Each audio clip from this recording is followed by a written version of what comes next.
E hoje é dia de treinarmos a entonação em frases longas. O que fazer? Que entonação dá quando a gente tem uma frase bem comprida que passa às vezes de uma linha? Depende. Já percebeu que tudo depende? Que nós podemos ter uma determinada entonação, mas se eu mudar a forma de me expressar ou daquilo que eu queira dizer, essa entonação também muda. Então, hoje nós vamos ver aqui como dar entonação a frases mais longas. Quando nós temos uma frase um pouco maior, nós dividimos as palavras em thought groups ou intonation groups. O que isso quer dizer? Elas não vão ser vistas separadamente. Por elas passarem uma ideia, elas vão ficar juntas e aí nós vamos fazendo a rising ou falling intonation de acordo com a situação. Nós sempre vamos quebrar essas frases em unidades pequenas, em pequenos grupos de palavras. Por quê? Isso nos permite a pausa e usar diferentes modelos de entonação. E quando nós temos grupos de palavras, você já com certeza consegue identificar o que é uma content de uma function words. Nesses thought groups, que são os grupos de palavras, quando nós temos uma content word, é nessa última content word desse grupo de palavras que nós vamos dar a entonação, seja ela rising ou falling. Isso é muito comum, às vezes, em frases que iniciam um pensamento longo, quando nós temos que apresentar um tópico ou quando nós iniciamos uma conversa. E é extremamente importante, por causa disso, nós usarmos a low rise intonation para indicar que a gente ainda não acabou de falar, para não ser interrompido. Por isso a entonação é importante, porque ela também transmite a ideia para outra pessoa de que se você já terminou de falar ou se você está transferindo a fala para alguém. É claro que quando a gente fala de entonação em frases, nós trabalhamos com uma variedade de coisas e você sabe também que essa entonação ela pode mudar. Hoje aqui nós vamos ver algumas frases longas e como fazer essa entonação, essa música do idioma, para que você já vá se colocando dentro de toda essa estrutura, porque você sabe, não tem outro jeito. É com a prática que a gente aprende. Então, preste atenção nessa frase que eu vou te falar agora. Eu vou dividi-la em duas partes, em dois thought groups. É uma frase longa. Veja o que vai acontecer com a entonação. One of my favorite souvenirs is from Thailand. One of my favorite souvenirs is from Thailand. Percebeu que a palavra souvenirs, ela sobe? E quando eu chego em Thailand, eu caio a entonação. One of my favorite souvenirs is from Thailand. One of my favorite souvenirs is from Thailand. Outro exemplo. If you were a friend of mine, you'd know what I did. If you were a friend of mine, you'd know what I did. Então você vê, eu dividi em dois thought groups. O primeiro grupo de palavras sempre termina com uma content word. Então, a gente dá uma rising intonation. E no final, a gente dá uma low intonation. É claro que em frases longas, há mais de um tipo de entonação. Esse foi o primeiro que nós vimos. Vou te mostrar mais um que nós chamamos de fall rise. Nesse, nós damos uma caída e depois nós aumentamos a entonação. Para você entender melhor o que eu estou falando, eu vou dividir de novo essa frase que é grande em dois grupos de palavras. Então vamos lá, preste atenção.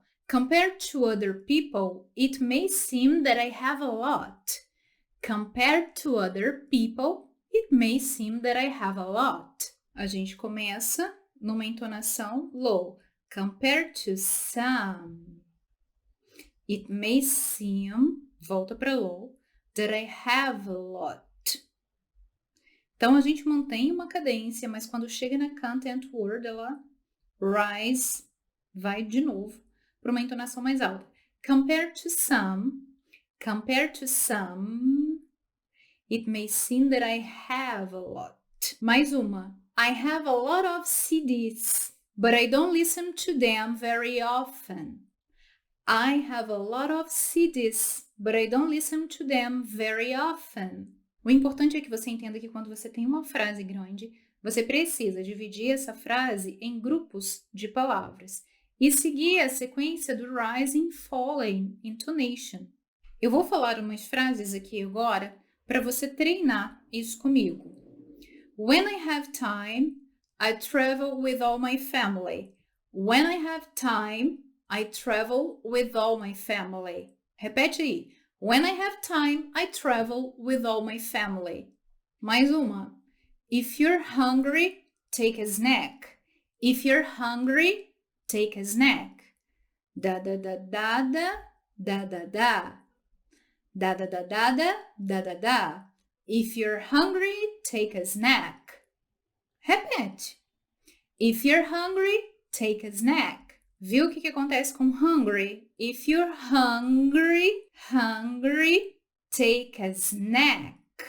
Take a snack. Falling. Existe uma diferença em queda de entonação, a forma que nós vamos terminar as frases ou perguntas, que elas se dividem entre low rise e fall rise.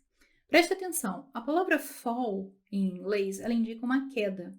E a palavra low é um adjetivo para indicar baixo, em termos de som. Então, preste atenção comigo. Vamos entender numa linguagem simples. Tanto o fall como o low indicam uma entonação que cai. Mas, em inglês, existe uma diferença quase que imperceptível em quando usar a low rise intonation ou a fall rise intonation. E sobre isso que eu falei, você já conseguiu identificar que elas têm algo em comum.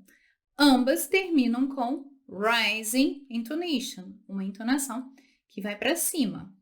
Mas então, qual é a diferença básica entre low rise e fall rise intonation? Normalmente, quando a gente usa a low rise, a gente precisa de tempo para pensar o que está falando, ou para mostrar que a gente não está muito certa do que está falando, ou porque a gente precisa realmente refletir sobre aquilo. Quer ver só um exemplo? I have a lot of CDs.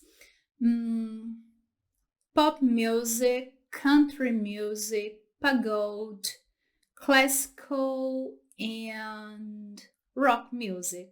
Viu como que eu fui parando para pensar? Porque eu não tenho certeza, eu não tenho catalogado. Então, eu fui mencionando numa lista para usar a low rise. Agora, vamos ver um exemplo com a fall rise. I have rock CDs, pop CDs, pagode CDs, classical music CDs, a lot of CDs. Qual é a diferença da primeira para a segunda? A segunda eu mostrei muito mais segurança com o que eu estava falando. Eu não precisei parar para pensar. E aí, do outro lado, você conseguiu acompanhar o meu pensamento. O primeiro pensamento foi um pensamento de incerteza, de dúvida, insegurança. Para a gente entender isso numa linguagem ainda mais simples, vamos supor que eu te pergunte. Não, vamos supor que você me pergunte. Quais são as cores do arco-íris? E aí, primeiro eu vou falar com low rise intonation. Red, orange, yellow, green, blue, violet, purple. Essa é a low fall intonation. Por quê? Eu estou pensando para falar, eu não tenho segurança. Estou pausando o meu pensamento. Agora, a fall rise intonation, ela é um pouco mais assertiva, porque eu tenho certeza do que eu estou falando, eu não preciso parar para pensar. E aí você me faz a mesma pergunta. Quais são as cores do arco-íris? E eu vou te responder red, orange, yellow, green, blue, purple, violet. Olha a diferença. A proposta dessa série não é te deixar neurótico, muito pelo contrário, é fazer com que você entenda as variáveis de entonação e perceber, principalmente perceber, que elas existem. Treina seu ouvido, repete essas frases, faça outras frases, anote, vê qual é a entonação que você quer dar, o que você quer dizer, e isso vai te deixar mais seguro para se expressar em inglês. Gostou do vídeo? Deixa um like aqui e deixa também um comentário. O que você quer saber, o que você quer aprender ou o que você tem dificuldade nesse mundo da língua inglesa. Eu teria o maior prazer em te ajudar. Goodbye!